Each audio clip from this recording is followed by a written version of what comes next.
Kita ingin meneruskan membuatkan topik berkaitan dengan kesihatan mental. Ini khusus juga bagi pasangan jarak jauh. Bagaimana sebenarnya teknologi itu dapat mendekatkan kita. Kita pernah bincangkan juga membawakan di dalam lapangan diskusi berkaitan dengan perkara ini. Ada yang hubungi kita memberikan pandangan bagaimana mereka melalui situasi tersebut dan sedikit sebanyak dapat membantu mereka yang lain melaluinya, seperti mana anda yang melalui perjalanan tersebut dengan keadaan yang sangat positif. Tetapi dalam masa sama ada juga yang tidak terkawal perasaannya. Jadi bagaimana untuk membantu anda? Anda boleh hubungi talian kami 0322889841 dan berbicara dengan tetamu yang sudah pun bersedia pada waktu ini secara Skype, iaitu kita ada Profesor Madya Dr. Fatimah binti Yusof, ahli Lembaga Kaunselor Malaysia, penyelaras program kaunseling Open University Malaysia. Assalamualaikum, Doktor. Assalamualaikum. Baik, Doktor. Topik yang sangat menarik untuk kita bincangkan pada hari ini, untuk kita memberikan solusi kepada mereka yang terjejas, khususnya pasangan jarak jauh ini, Doktor. Bagaimana mereka boleh mendepani cabaran ini. Dan sudah pastinya menjadi impian untuk semua orang, untuk setiap keluarga untuk hidup sebumbung. Tapi disebabkan cabaran pandemik COVID-19 ini, pasangan jarak jauh ini, mereka rutin harian sebelum ini tidak dapat diteruskan. Kalau sebelum ini mungkin dalam sebulan 2 kali boleh berjumpa, tapi disebabkan Perintah Kawalan Pergerakan dilaksanakan dan juga situasi COVID-19 ini membuatkan mereka terpaksa berhubungan dari jauh saja, Doktor. Jadi pembukaan mukadimah daripada Doktor sendiri. Assalamualaikum. Terima kasih Cik Munawar dan Cik Hani. Ya, terima kasih pada ATM kerana menjemput saya. Mungkin kita lihat di sini sekarang oleh kerana keadaan COVID ini, perkahwinan jarak jauh ini menjadi satu punca yang kita kata memberi kesan kepada kesihatan mental, ya. Tapi kita lihat sebenarnya apa itu kesihatan mental. Kesihatan mental itu ialah kesejahteraan psikologi, kesejahteraan emosi, kesejahteraan kognitif, ya. Jadi perkara-perkara ini penting bagi seseorang individu untuk meneruskan kehidupan. Tapi oleh kerana perkahwinan jarak jauh ini, kadang-kala ia akan memberi kesan kepada kesejahteraan mental ataupun kesihatan mental ini. So, apa kesannya yang kita boleh lihat di sini? So, apabila perkahwinan itu jarak jauh, bukan hanya semasa COVID-19, ya, pada masa-masa bila pun, mungkin perkara yang kita lihat, masalah yang utama ialah rindu. Kita tahulah kalau berkahwin, kalau berjauhan, perasaan rindu ini memang ada, ya. Yang kedua, mungkin perasaan anxiety, kebimbangan. Ya, ini sering berlaku di kalangan pasangan yang berkahwin jarak jauh. Kebimbangan, ya, kebimbangan yang kita kata kadang-kadang kita susah nak menyatakan, kita susah nak explain kebimbangan tentang apa. Tambahan pula kebimbangan ini mungkin disebabkan oleh persekitaran, ya. Kebimbangan terhadap kesihatan pasangan kita, kebimbangan tentang keadaan sosialnya, banyak kebimbangan. Ya, kebimbangan ini mungkin disebabkan oleh perkara-perkara yang kita lihat seharian yang boleh memberi kesan kepada mental kita, emosi kita. Contohnya kalau suami kita berjauhan, ya, kita sering melihat drama-drama yang berkaitan dengan misalnya kecurangan. Ini secara tak langsung memberi kesan kepada kebimbangan perkahwinan jarak jauh itu, selain pada kerinduan, ya. Jadi kebimbangan ini kadang-kadang dia develop oleh kerana keadaan persekitaran ini. Dengan kata lain, setiap individu mempunyai kadar kebimbangannya. Jadi sebagai pasangan yang jarak jauh, kebimbangan ini kita harus jaga kerana ia akan memberi kesan kepada kesihatan mental pasangan jarak jauh. Jadi bertepatan dengan tajuk hari ini, ya, kesihatan mental pasangan jarak jauh dan teknologi pengubat rindu. Saya harap apa yang kita bincangkan ini sedikit sebanyak memberi kesejahteraan kepada kesihatan mental kita. Okey, jelasnya teknologi itu menjadi penghubung, pengubat rindu. Dan kalau dahulu bila dalam keadaan situasi kita yang normal, sekali-sekala berjumpa tu satu kemanisan buat pasangan jarak jauh ni. Tetapi sekarang ni mula-mula boleh, tapi bila dianjakkan lagi masanya, dianjak malah ada yang tak berjumpa setahun contohnya, dan hanya bertemu secara teknologi. Dan ada yang mengatakan okey, pengubat rindu satu perkara, tetapi ada yang mengatakan tak akan sama pertemuan fizikal dengan secara maya ni. Apa pandangan daripada doktor? Memang kita akuilah ya, pertemuan secara fizikal itu kita nampak ya, tapi pertemuan secara maya ni nampak juga, tapi mungkin tak boleh sentuh ya. Kan nampak dan sentuh tu berbeza ya maknanya.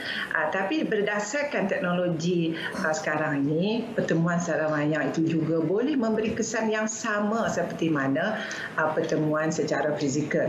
Tapi yang pentingnya di sini ialah apakah pengisian yang kita lakukan dengan menggunakan teknologi ini.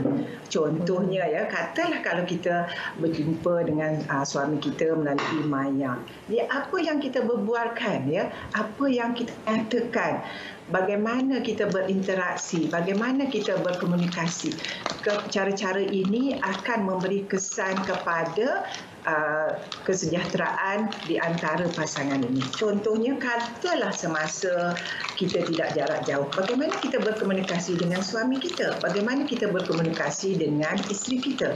Apa yang penting ialah komunikasi yang menunjukkan kasih sayang, komunikasi yang menunjukkan respek ya, hormati, komunikasi yang menunjukkan kepercayaan. Jadi cara yang sama harus dibawa di dalam penggunaan teknologi ini. Kalau misalnya semasa kita bersemuka secara fizikal, kita berkomunikasi dengan kasih sayang oleh kerana ada sentuhan. Tapi melalui teknologi ini juga, kita boleh berkomunikasi dengan menunjukkan kasih sayang, dengan panggilan yang mesra, cara perbualan yang mesra.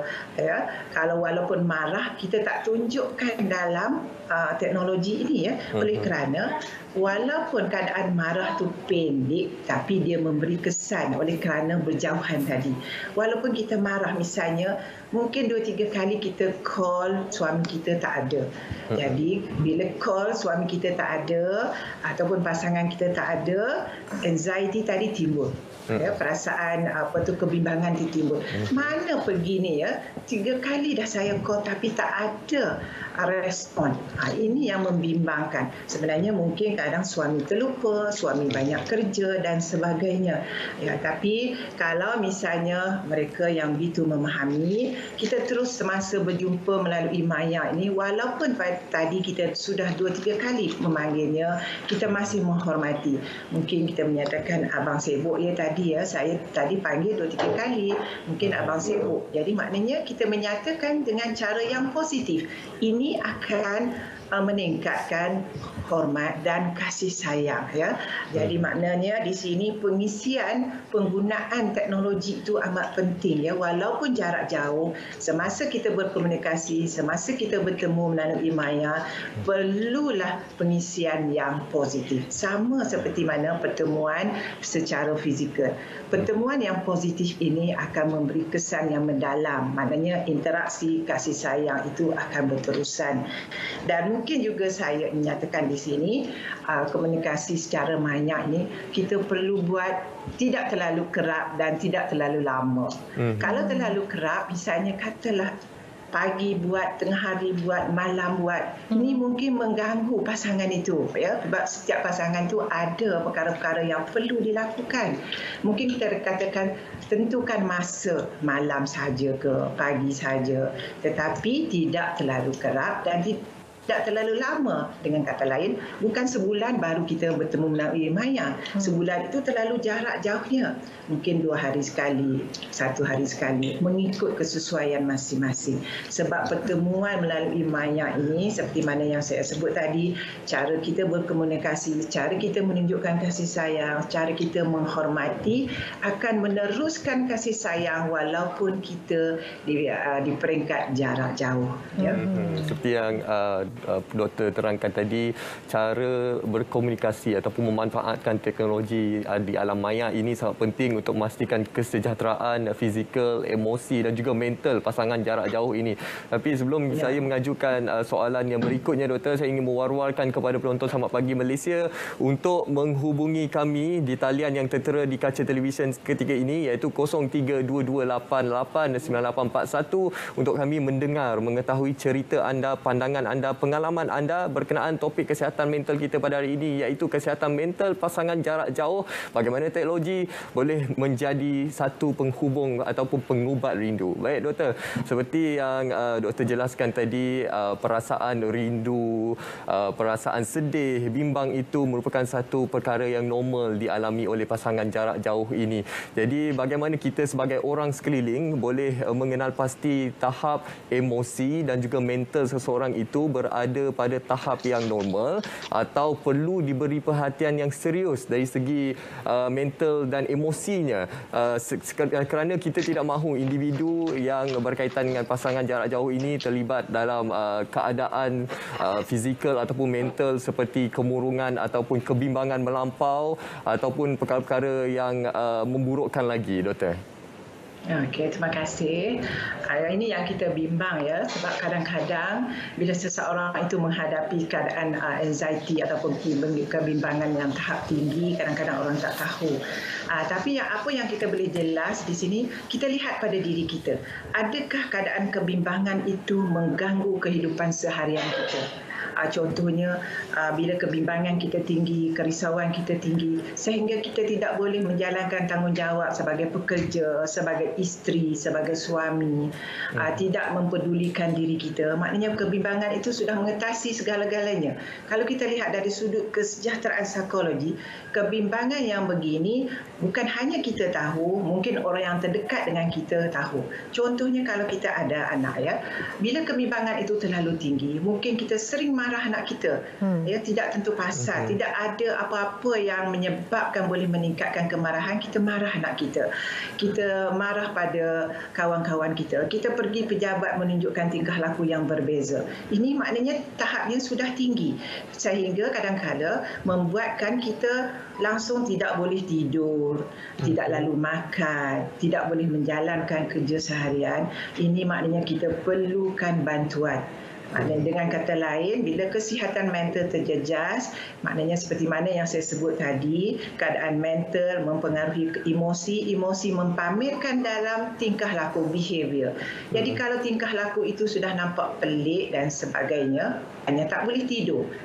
Ya, kalau tak boleh tidur 2-3 jam tak apa, semalaman tak boleh tidur, ya. 2 malam tidak boleh tidur. Kita perlu mendapatkan bantuan. Contohnya pergi jumpa kaunselor untuk melihat bagaimana kita membuat intervensi mengenai masalah ini. Kalau terlebih serius lagi, kita perlu berjumpa dengan doktor ataupun kaunselor, boleh mensyorkan, merujukkan supaya pergi berjumpa dengan doktor, psikiatris dan sebagainya untuk mendapatkan rawatan perubatan.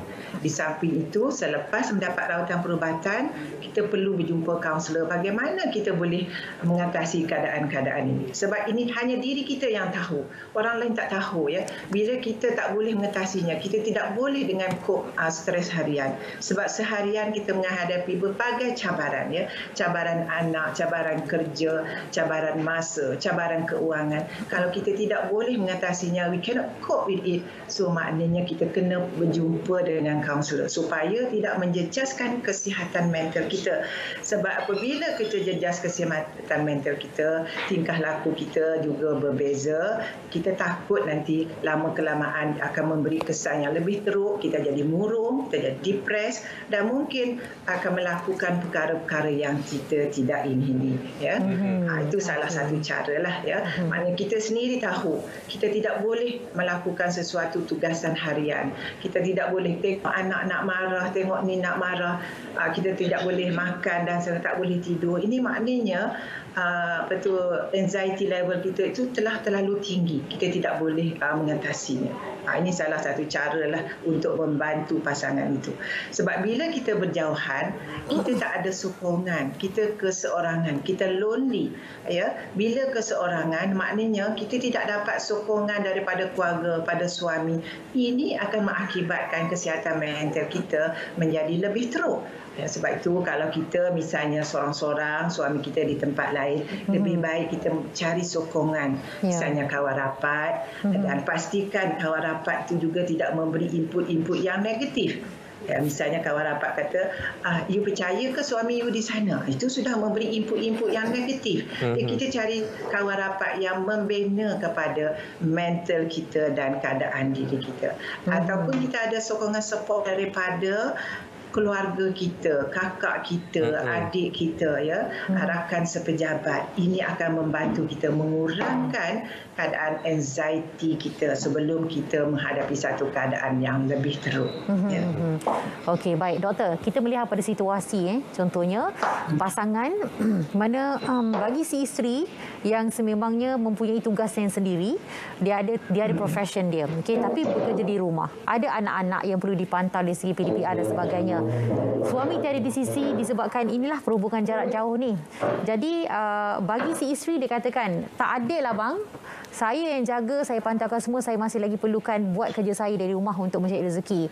Tapi si suami perlu kata saya pun nak cari duit juga. Kalau saya balik dan saya berhenti kerja, macam mana nanti kita nak tambah nak membayar komitmen-komitmen yang sedia ada kita? Takkan cukup kalau seorang saja yang bekerja, contohnya begitu.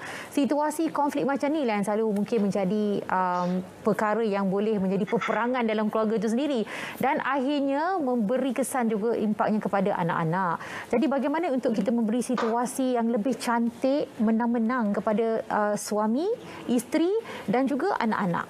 Doktor. Okey, terima kasih. Jadi kita lihat di sini, apabila kita masuk di alam perkahwinan, kita sudah diberi satu tanggungjawab, ya, tanggungjawab sebagai suami, sebagai isteri. Tidak kiralah misalnya kita berjauhan ataupun berdekatan, tanggungjawab ini perlulah dipikul secara taat, secara adil, ya. Walaupun misalnya seperti mana soalan tadi, ya, seperti mana yang disebut tadi, suami duduk jauh, isteri dengan anak-anak di sini, dan isteri selalu menyatakan saya perlu bekerja, saya perlu jaga anak. Jadi kita mesti lihat pada tanggungjawab ini secara positif.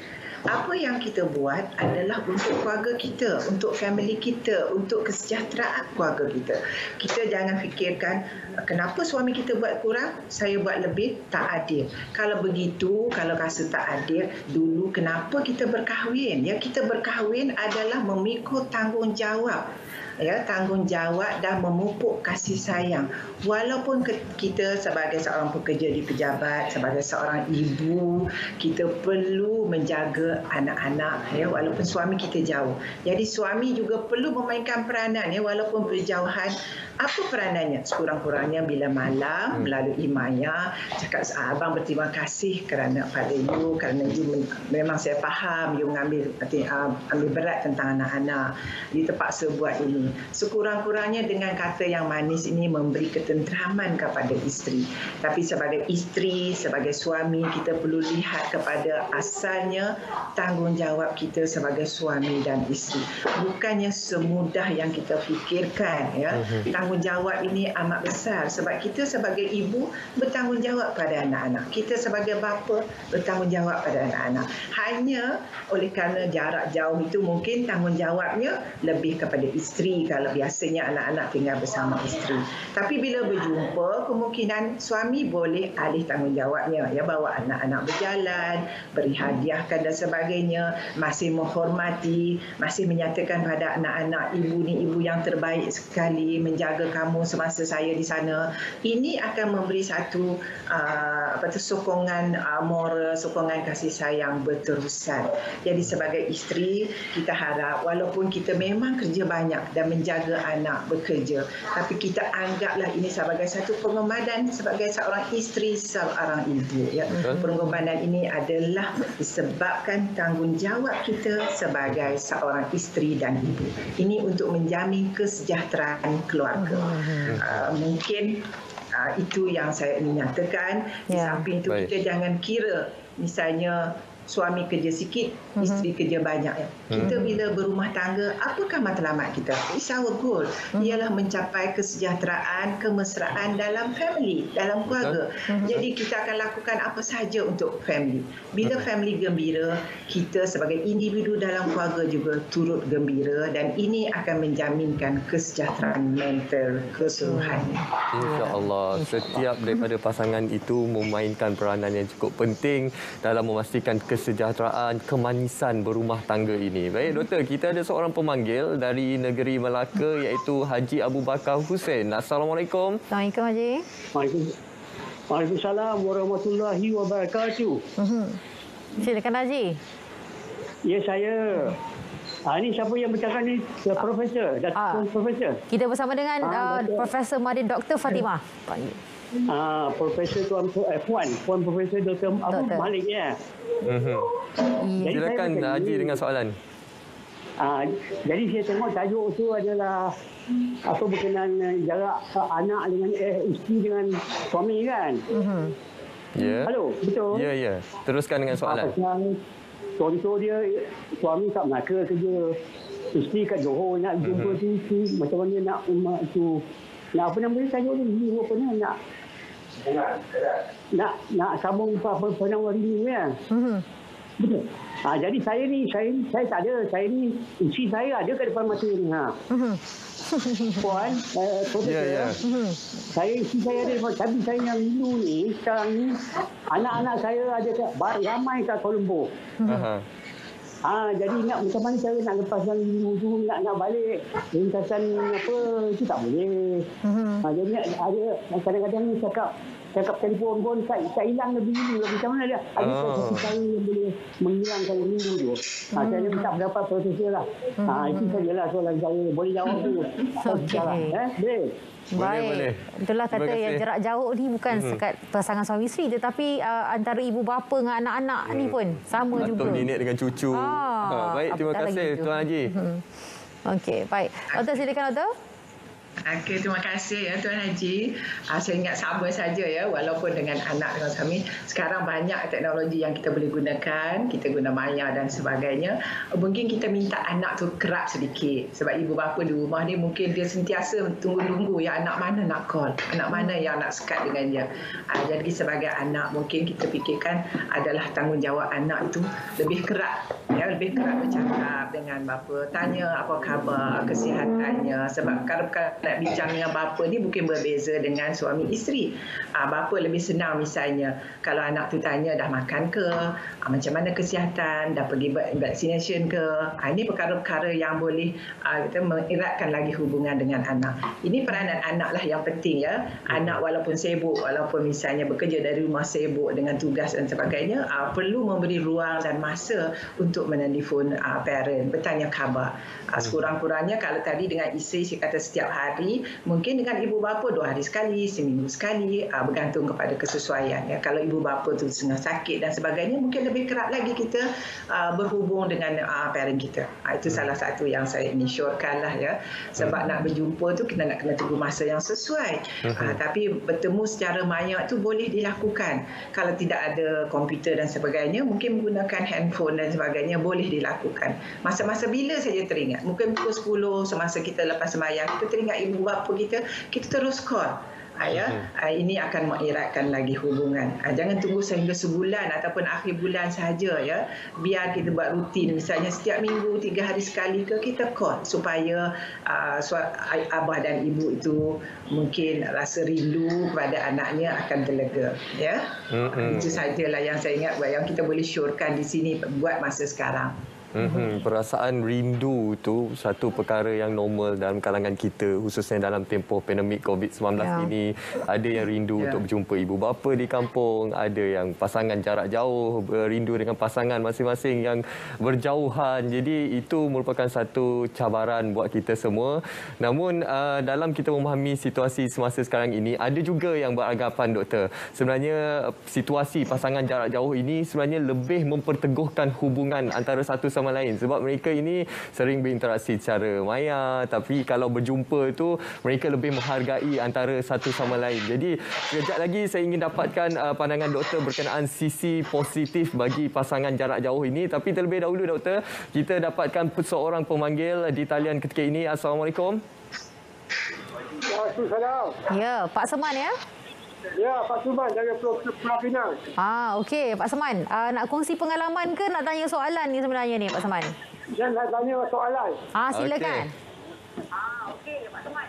Nak kongsi pengalaman ke nak tanya soalan ni? Bukan Pak Suman lah, Pak Suman. Okey. Pak Suman. Pak Suman. Baik, okey. Pak Suman. Pak Suman, teruskan dengan soalan, Pak Suman. Assalamualaikum, Doktor. Ya. Assalamualaikum. Waalaikumsalam. Salam. Saya ingin bertanya, seorang hamba Allah, masa dia bekerja dulu, setiap bulan dia balik kampung. Tetapi sekarang, kerja pun diberhentikan dan sekarang dia tak mau lagi bercampur dengan orang. Apa pandangan doktor? Baik. Okey, baik itu saja Pak Suman. Ya. Okey, baik kita dengarkan jawapan daripada doktor. Saya tak berapa jelas apa dia soalannya sebenarnya. Okey, kata dia ada hamba Allah mungkin kenalannya yang melalui situasi kalau dulu sebelum ini sebulan sekali dapat balik kampung. Sekarang tak dapat nak berbuat demikian. Jadi akhirnya dia nampak gerak-geri kawannya itu yang kenalannya itu seolah-olah macam menjauhkan diri daripada orang. Orang ramai, dia suka nak bersendirian dan sebagainya. Macam mana tu? Okey. Terima kasih di atas soalan itu. Seperti mana yang Pak Suman tanyakan tadi. Kalau misalnya memecilkan diri pada orang, itu salah satu simptom juga di mana kerisauannya ataupun anxiety levelnya tinggi.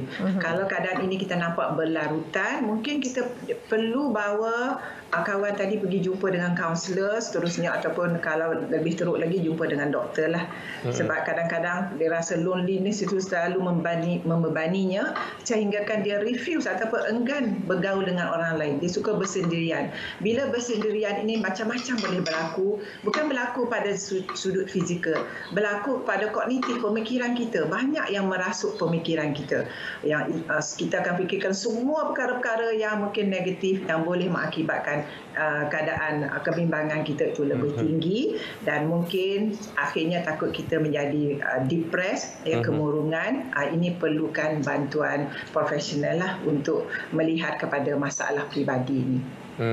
Kalau dulu misalnya individu ini memang suka bergaul, tapi oleh kerana keadaan sekarang kita nampak lama-lama dah duduk diam, tak pernah berbual dengan orang, bersendirian, duduk dalam bilik seorang, tinggal seorang-seorang. Perlu beri bantuan kepada individu tadi. Okey, baik. Dan kalau dahulu kita boleh, contohnya dalam situasi yang ada ni, bila kita jarak jauh, kita tak ada keluarga dekat tempat negeri kita tentu, jiran boleh tengok-tengok, boleh jenguk-jenguk dan sebagainya. Tetapi untuk masa sekarang tak digalakkan untuk keluar dari rumah disebabkan COVID-19.